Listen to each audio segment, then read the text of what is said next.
आया हूँ जिसके लिए वो है ये टीपू सुल्तान के वालिद हैदर अली रहमतुल्लाह अलैह की जाए पैदाइश है, जो मेरे सामने पीछे है, आप देख सकते हैं।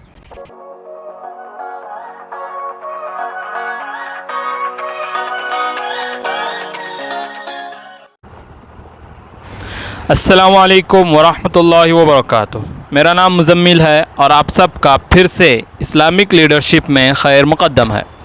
आज हम बूदी कोटे देखने जा रहे हैं, जो अपने अंदर 1500 साल पुरानी तारीख़ रखता है और जहां हज़रत हैदर अली रहमतुल्लाह अलैह पैदा हुए। तो चलिए देखते हैं।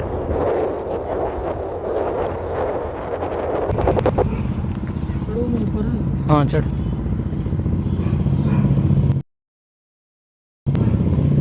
तो दोस्तों अब हम पहुंच चुके हैं बूदी कोटे।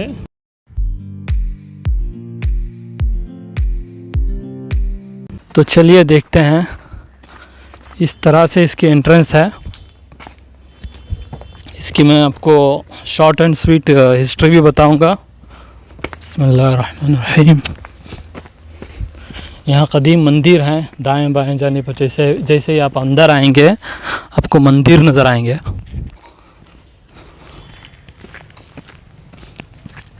पहाड़ी इलाका है, शायद इसीलिए इसको बूदी कोटे कहते हैं, क्योंकि यहाँ जो है राख के रंग के पहाड़ हैं, जली हुई राख के रंग के।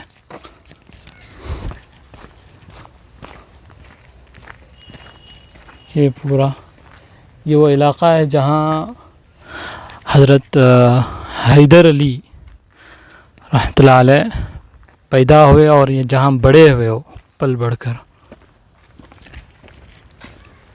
ये पूरा कदीम किला है। एक मुख्तसर सी तारीख़ मैं आपको बताऊंगा।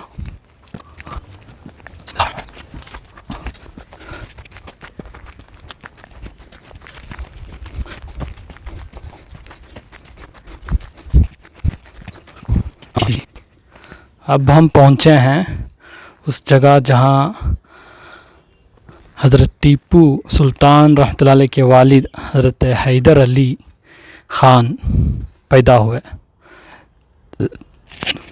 सन पैदाइश जो है 1720 है। 1720 में वो इस इलाक़े में पैदा हुए। ये उनका मकान रहा है, यानी उनके हैदर अली के वालिद फ़तेह मोहम्मद का। तो इसी के आसपास वो पैदा हुए हैं।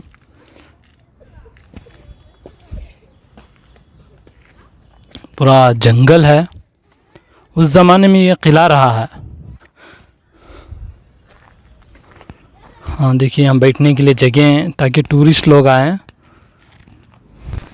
अगर आप सुबह में आएँ, मैं तो बहुत लेट आया हूँ, 4 बज रहे हैं अभी।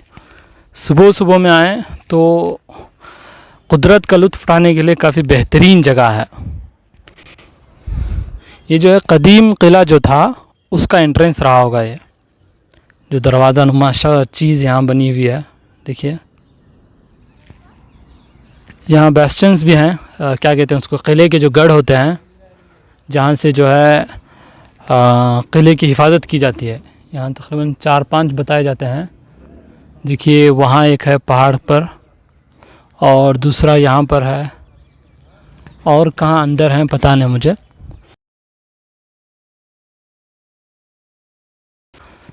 अपने यहाँ आने से पहले एक मुख्तसर से जो है मैंने तहक़ीक़ की थी, रिसर्च किया था। ये इलाक़ा सांपों के लिए मशहूर है, मुख्तलिफ़ किस्म के जहरीले सांपों के लिए। साथ में गहरी खाइयाँ हैं यहाँ। बिस्मिल्लाह।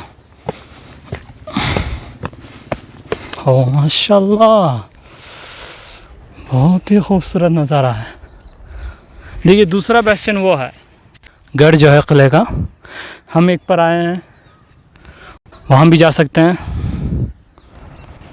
अस्सलाम वालेकुम दोस्तों, ये था बूदी कोटे। ये किला है जो 8वीं सदी की इसकी तारीख़ बताई जाती है, जहाँ शुरू हुआ था और किस साम्राज्य में था, इसकी तारीख़ आपको इंटरनेट में काफ़ी अच्छी मिल जाएगी।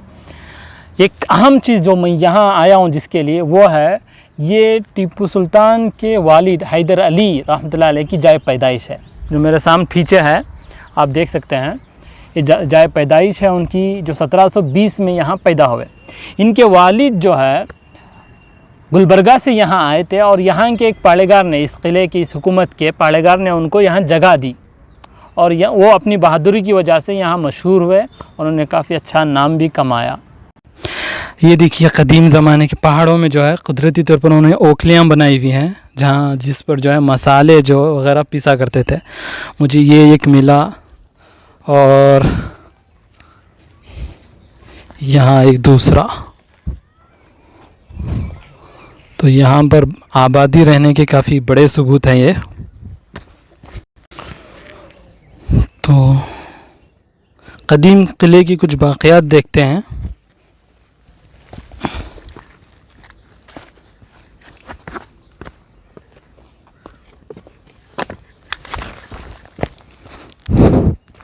कदीम किले की ये बाक़ियात हैं। ये दरवाज़ा है, ये चूँकि वो दौर मिट्टी का दौर था तो हर चीज़ मिट्टी की बनती थी, तो किला भी जो है मिट्टी का रहा होगा। उसकी कुछ निशानियाँ मिली हैं, ये देखिए,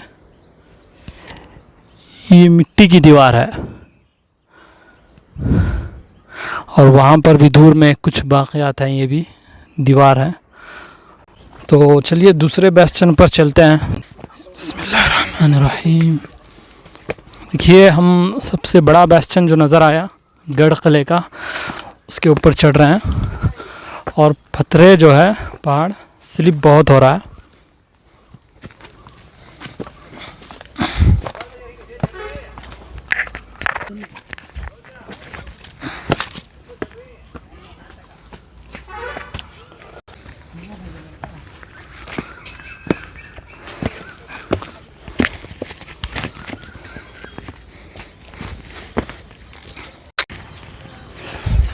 ये सबसे ऊंचा और बड़ा चौथा बेस्टन है इस किले का। ऊपर आने के लिए जो है सिर्फ पत्थर हैं कुदरती, इंसानों के बनाए हुए सीढ़ियाँ कुछ नहीं है। शू अच्छे होने चाहिए।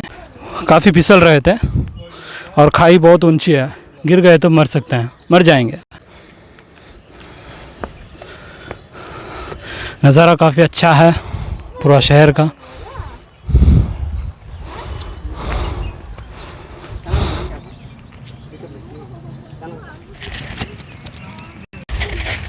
ऊपर कुछ नहीं है, एक तुलसी का पौधा है, छोटा सा पौधा है तुलसी का, जिस तरह के लोग बनाते हैं, हिंदू लोग पूजा करते हैं। ये जो बेस्टन है जहाँ हम थोड़ी देर पहले गए थे, सिर्फ 2 ही बेस्टन हम चढ़े हैं। थोड़ी देर पहले हो अच्छा, ये तीसरा है। ये पहला हम जहाँ गए थे वो ये है।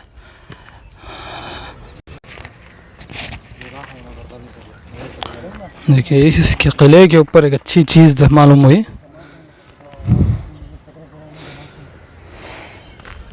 होल में से कहीं गया था।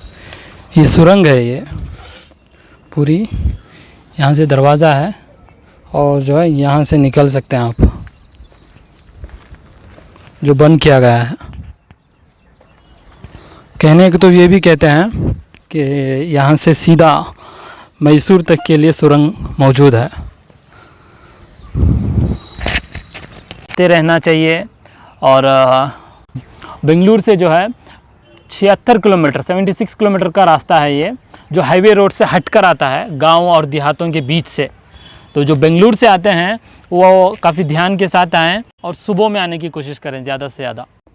तो चलिए चलते हैं अगले सफ़र के लिए, तब तक के लिए इजाज़त दीजिए। अस्सलामु अलैकुम वरहमतुल्लाहि वबरकातुहू।